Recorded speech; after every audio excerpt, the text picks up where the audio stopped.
stand by force. And how can they come in handy where AMISOM has not really, maybe to just try and argument, you know, the offices or the forces of AMISOM down on the ground?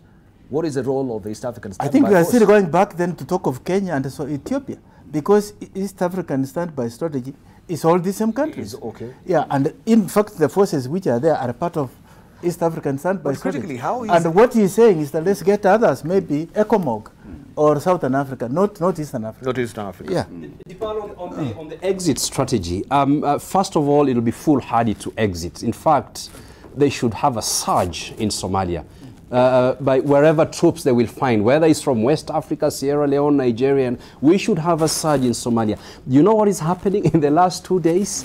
Even before AMISOM leaves certain sectors, Mogadishu, you know, has initiated a bloodshed in Gedo and Bulahawa region. They're actually fighting in a clannish sense in that sector. And you can see what's happening. Al-Shabaab is celebrating now.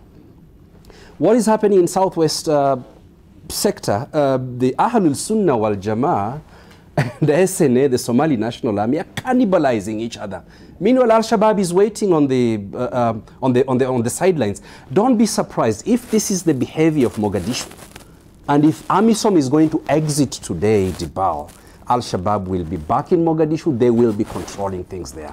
We got to be serious. I mean, Mogadishu has got to be serious about what was and what conflicts it wants to address. Is it first stabilize with the help of others, or start fighting, engaging in some clannish wars for political expediency, that the elections are coming in December and January of 2021? But the whole scenario remains to be very amorphous, because it seems then we are there without any, it's like we're really groping in the dark.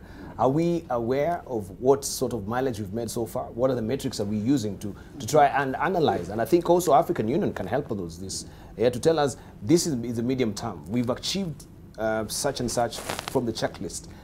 We've stabilized this particular region. All the forces in Somalia, the armed forces in Somalia also has been boosted since AMISOM, you know, boots came or stepped on the ground. Well, you know, Shakespeare once said, cry havoc and let loose the dogs of war.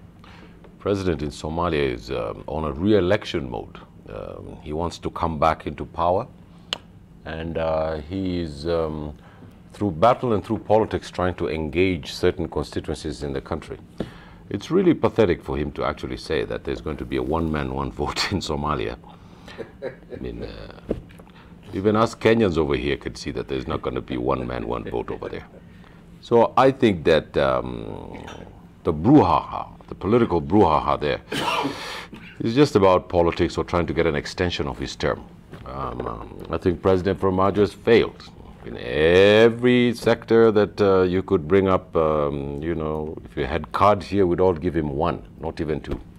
And I also think that the man in Jubaland has also not spectacularly failed the way Farmajo has, but you know, the man in Juba also, our man in Juba there, and he's our man in Juba, has been, he was he was an Al-Shabaab before he was changed and became a respectable clan leader.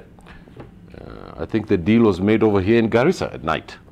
And I think that our policy of, and I agree with our learned friend over on the right side, I think that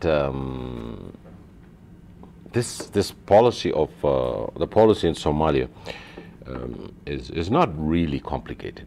And everybody tries to make everything so complicated in Somalia. What is so complicated about 5-10 million people running after camels? There's nothing really complicated about that. Thank you. We just have to get the policy right. But you know, and no, I just want to finish this point about this. Please, just a little point more. Because the question I asked and what you're actually telling me is diametrically different. Yeah, but this is the last point. I'm coming to that point. In Somaliland, just 1 second. In Somaliland, people have made peace. That is in northern Somalia. The clans sat down and they made peace, and they've made an administration. They built an army, they built a police, and they've built institutions of democratic government. Why is it not happening in the south? It is not happening in the south because the vested interests of money and power are not allowing it to do it. The ones inside and the ones from without. The ones in the Middle East and the ones in the region. we have to understand that unless there is a Somali state there that controls the territory of the former Somali Republic, what is going to happen is this place is going to metastasize into something completely different. And then we're going to need 500,000 troops to go in there and another 500,000 police officers. We need to really do two things. Either we leave Somalia to its own and let them butcher themselves, or we decide we're going to do the right thing and put the state in there and fix it, because this is an African nation that's part of the AU. Right. Back to my question, which was clearly avoided by, not answered by Ahmed Hashi. He chose his own way. Let's hear from the Dr. Khanenje. Yeah. Stand by force. Yeah.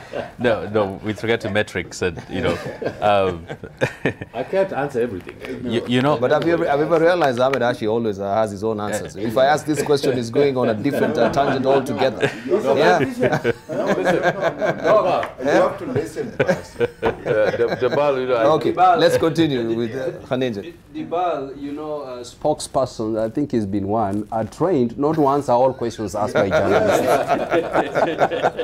That's one of the first training any spokesperson goes. But I'm a very brave person who answers all questions. I just think that I should leave some of the meat to my colleagues. Then let him answer that straight. Yeah. Let him speak and then we can. Yeah, sure. Yes. Khanenje. Yes.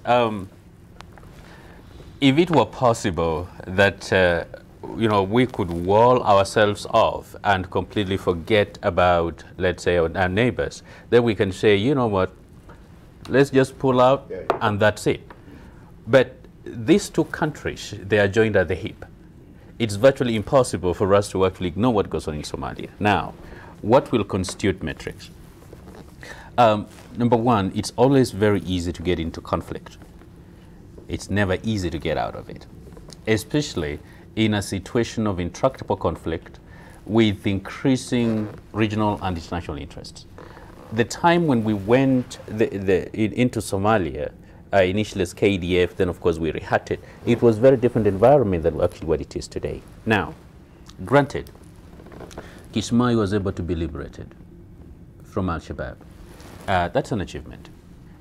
They had space where they could organize and train, and they literally rained terror on everybody else, and we were able to reduce that. Does it mean we've gotten rid of Al-Shabaab? Of course, no.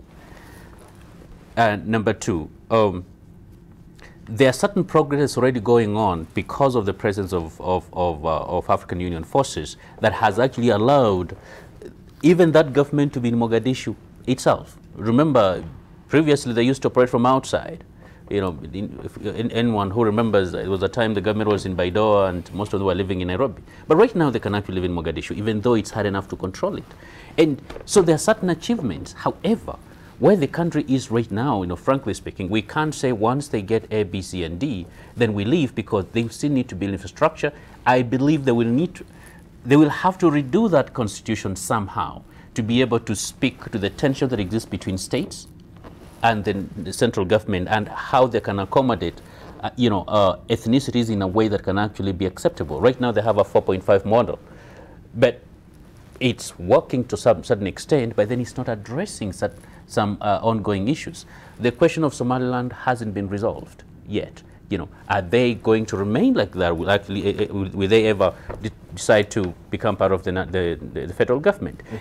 And so it is not something we can say once we achieve this and we get there, because it's going to take honestly an effort of all these players, but also importantly, for the region, and this is part of things we're discussing at the UN IGAD summit, for some of these foreign interests to be mitigated, because as long as they're there, and for instance the Gulf War is being exported in here, in Somalia and other, it becomes increasingly difficult, Dibal, to be able to actually solve a problem, because you cannot have an independent agenda as the African Union, or even as IGAD, or even East African Community, when you're having a lot of pervasive interests that are so stuck. And of course the internal clan dynamics and the fact there is an election coming up with leaders who are not speaking to each other. it's extremely difficult. So with regard to certain success that we can actually be able to talk about, there is a lot of success has been talked about. That is why the president lives in Mogadishu today. That is why we have some level of buffer between, you know, us and the other guys. But with regard to the timelines, I agree with Ambassador. You cannot tell your enemy when you're planning to leave, because then Al-Shabaab will simply sit idle and wait until you get out. Just a quick word on that, and I think Hassan has answered quite a bit of that. There were three important areas that the mission script focused on. One is, first of all, stabilize Somalia in terms of how do you flush out Al-Shabaab. And that required then the intervention of foreign forces, the AMISOM forces and the rest who came in to flush them out. And I can tell you there was a time when the forces were just locked in Mogadishu. They could not move out of Mogadishu. And there was a challenge because any territory they conquered, when they moved to a new territory, that territory was also reoccupied by Al-Shabaab. But the whole idea was that as you conquer the territory, you have trained Somali forces who are left in charge of that territory. That has not happened. It's no open secret that Al-Shabaab is controlling quite some large areas. So the mission has not been accomplished. The second one is to organize the political aspect. The political aspect was to have elections, to have political parties along the 4.5 devolution that was there, so that you could be able to take care of all these Somaliland and the rest. The 4.5 are the clans. Somalia has got what they call 4 clans, and a half is the rest. Yes. That's what 4.5 means. Ridiculous system. And that has also not been achieved. Because it has not been achieved, you can see that even if you organize election, are you going to have voter registration? Are you going to have polls? Will people be able to vote when you don't control the areas?